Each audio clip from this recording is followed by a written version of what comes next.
bersahabatlah dengan penyakit itu serta taklukkan penyakit itu. Ih, luar biasa nih insight-nya. Bersahabatlah dengan penyakit itu dan taklukkanlah. Mari kita duduk dan berkumpul di sini, hilangkan duka, lara dan beban di hati, mendengarkan renungan yang menginspirasi. Pojok Iman. Salam sehat penuh kerahiman Tuhan. Salam katekese. Berjumpa kembali dengan Pojok Iman, di mana kita bercerita tentang pengalaman hidup kita sebagai kisah-kisah kehidupan. Syukur bisa menjadi master of story yang bisa dibagi-bagi, meneguhkan, memperkaya, dan berbuah dalam kehidupan. Kali ini saya didampingi oleh tamu kita, Ibu Ursula. Kita akan tanya saja siapa dia dan bagaimana pengalaman dia sendiri dengan tajuk yang akan kita bahas hari ini mengenai pengalaman rahmat dan pengalaman derita dalam kehidupan. Kita tanya saja. Selamat berjumpa Ibu Ursula pada kesempatan yang indah ini. Apa kabar? Baik Romo, halo Romo. Halo, namamu panjangnya siapa ya? Nama saya Ursula Rini Dewanti. Saya dari Paroki Jalan Malang Ignatius Loyola. Luar biasa.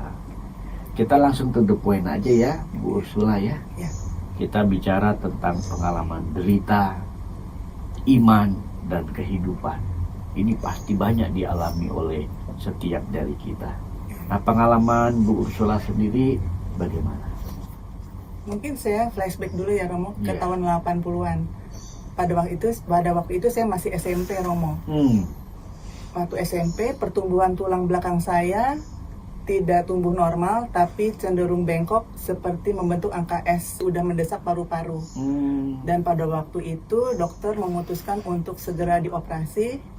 Itu cukup membuat orang tua saya Cemas ya, shock ya. pasti shock. Iya. Kamu sendiri takut nggak waktu itu? Karena masih kecil ya saya percaya sama orang tua saja.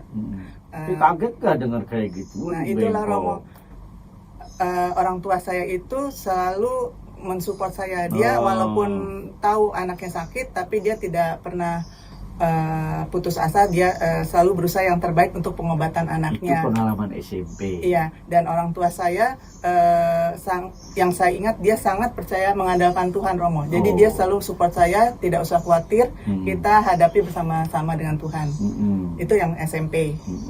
Terus? Nah, yang sekarang ini Romo, pencetusnya sekitar tahun 2011 sampai 2016. Sakit apa itu? Kalau yang SMP kan tadi yang kayak bengkok. Skoliosis, ya.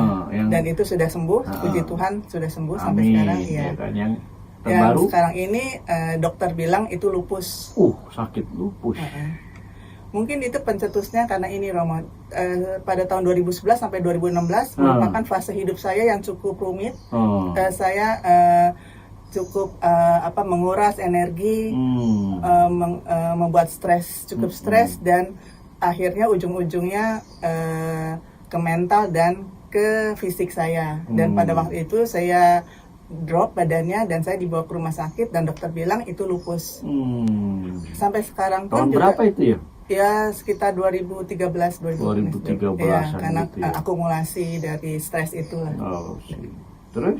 Dan sampai sekarang masih lupusnya tetap, tapi saya cari informasi tentang pengobatan yang terbaik, dan sampai sekarang juga saya tetap konsumsi teratur obat-obatan, terus saya cek darah teratur, saya kontrol dokter teratur, dan menurut dokter sampai sekarang belum ada obatnya lupus, tapi bisa dihindari Romo pencetusnya. Apa?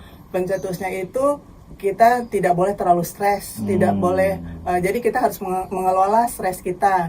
Terus kita juga nggak boleh terlalu kena panas matahari yang menyengat, hindari matahari. Terus kita nggak boleh terlalu kelelahan, nggak boleh di keramaian, nanti bisa sesak nafas. Ya pokoknya saya ikutin anjuran dokter aja Romo. Gitu. Tantangannya ada dong berarti. Iya, tantangannya tentu Dengan ada. keadaan yang seperti ini, termasuk pantangan-pantangan yang dianjurkan dokter ya. Iya, saya ikut. Terus cara kamu menghindarinya gimana? Nah itu Romo, karena penyakit lupus itu agak unik juga. Kita nggak boleh selalu stres kan. Betul. Makanya saya memulai hari selalu dengan mengucap syukur Romo. Jadi saya selalu mengucap syukur. Ya, saya selalu hari. memulai hari dengan membuat waktu untuk meditasi. Waduh, meditasi. Jam berapa itu?